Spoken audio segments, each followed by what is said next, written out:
Mary and Lynn and Meredith, and we're the road show again, so a little vibration going. Isn't that a song? Good vibration. Yeah, you're my singer. Come on. There you have it. Okay, so here we are, and we're bringing you good vibrations right now because we're going to talk about calls to action and what is going on legislatively. So the first thing that I would want to say, and again, it's TEKS, and Families Engaged, the leadership team is coming together in Dallas next week to do a strategy session on how to respond to some of the horrible legislation that was passed in the 88th, and to see where we go, what do we need to do to help parents protect their children in education, and also hopefully to put together some models of growing in different school districts that do not require Lynn and I to be on the road as much as we were this past year. And we're really excited about that. I know everyone who's coming is excited. We're super grateful for the response and for our host for the meeting. So we will have lots to share with you after that. But one of the big pieces of legislation that we'll be talking about, which we've already talked about, is the House Bill 1605. Yeah, and a big one. At the SBOE meeting, which begins the 20th, which is a Tuesday, and goes the 20th, the 21st, and the 22nd of June, this month. They will be having on the 22nd a meeting where they discuss how 1605 impacts them as a body and how curriculum is... Check recorded ahead on I-45 North. How they are able to approve legislation. And this is super important. I do not believe that the legislation is written in such a way that they can reject Amplify, which that 1605 is a vendor bill to approve Amplify. Texas bought the rights to it already, and they will, just because they own the rights to it, they will change some of the content and they will change the name of it to Boost, is what we're being told. So I don't believe they're going to have the I don't believe they're going to have the rights to do that. But call to action, there's some TEKS that are going to be discussed. There'll be 3 sessions where they discuss these TEKS before they get voted on. Texas essential knowledge and skills. So we can't say anything, we can't speak, but we can go and watch. Yes. Which is important for them to know that we're watching what happens with this discussion, this hearing on 1605, where they have to well, and we all have, everyone should have a relationship with their elected official in every district, no matter whether some of us have tried. Yeah, some of us have tried. Some of us just need to run against them if we're not. But we do have a good relationship with some of the state board members. Yes. And we can give them feedback. They're the ones that we have a good relationship with. Will be happy to hear our feedback. So it's really good for us to be there firsthand and to see the direction. We expect that the commissioner or someone from the Texas Education Agency, possibly Monica Martinez, will be overshadowing and trying to give great direction to them and how they respond to 1605 that does not favor the elected body but favors the appointed oligarchy of the Texas Education Agency. So with that said, that's important. And then also they're going to be reviewing and voting on 5 charter schools. And I have the applications for the charter schools, but I have not read them yet. We'll do a little video to discuss that as well. But what I would say is legislation changed on that. And in order for a charter school to not be approved, it takes 3/4 to vote against it. So they need more people to oppose it now than they used to have. They used to just have a regular majority to oppose the charter school. Right. Now they've got a super majority of 3/4, which really works in the favor of the charter schools, and that was by design because that's another privatization tool. Right. And just in a nutshell, charter schools are they call them public schools because they use public dollars. Charter schools are really real estate and business deals at the core.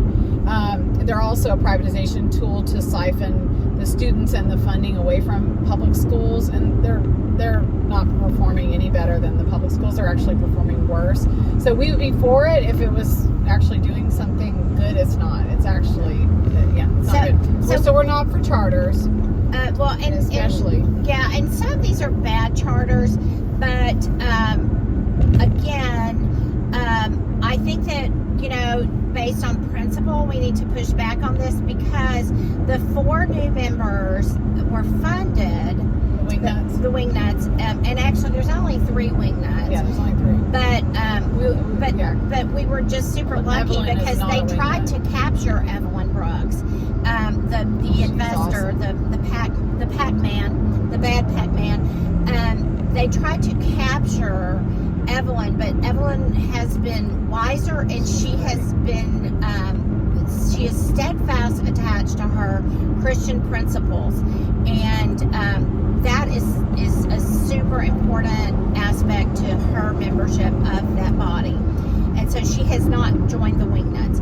But the Wingnuts, which Lynn got in trouble for calling them that, the Wingnuts were placed on the board for the censor me. Yeah, they did try to censor Lynn. No censoring Lynn. And they are placed on there for the sole purpose of getting charter schools approved. And that was, big ante up on the money for the state board races to make sure that they can get these approved. And then, of course, that legislation came through, which made it even harder. So we'll show up and we'll be testifying on that. So please join us at the SBOE. You do have to sign up the week in advance. Well, we can speak to this regular meeting. We can't speak during the 1605 discussion. That is correct. Okay. So the 1605, we'll just have to sit and listen and be a witness to the conversation.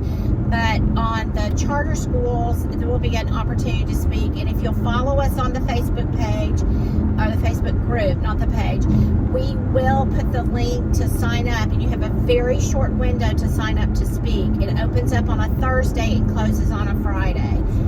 So it's super short. And the speaking opportunity is typically on Tuesday. And it's changed because they've started the meetings on Tuesday and not on Monday. Anyway, I don't know, is there any other call to action? So I would say, be watching. The virtual. So one thing that just a warning, because we suspect that people will think that the special session is something to do with vouchers, and I believe that they are going to bring the virtual learning back since Paul Betancourt didn't get his way with that bill. And the virtual ed, what they want us to do is fund public schools, charter schools, virtual schools, and then vouchers. That's really there's 4 lanes of education that they're trying to get us to fund. It's not like you collapse this one and then in favor of this one. No, we're going to be paying for all 4 systems. So the virtual ed is something that we're seeing a lot of pressure on the legislators by the lobbyists and those who are trying to get like Great Hearts charters online, and all these charter schools who are trying to capture the virtual dollars. And so we just want to put that on your radar, because that just means more kids in the metaverse online.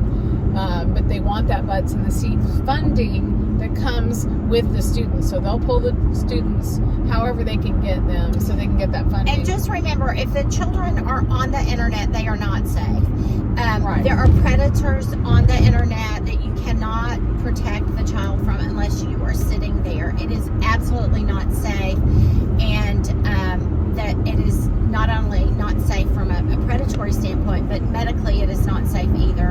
And we know from COVID that it is not an effective means to educate and to transfer information to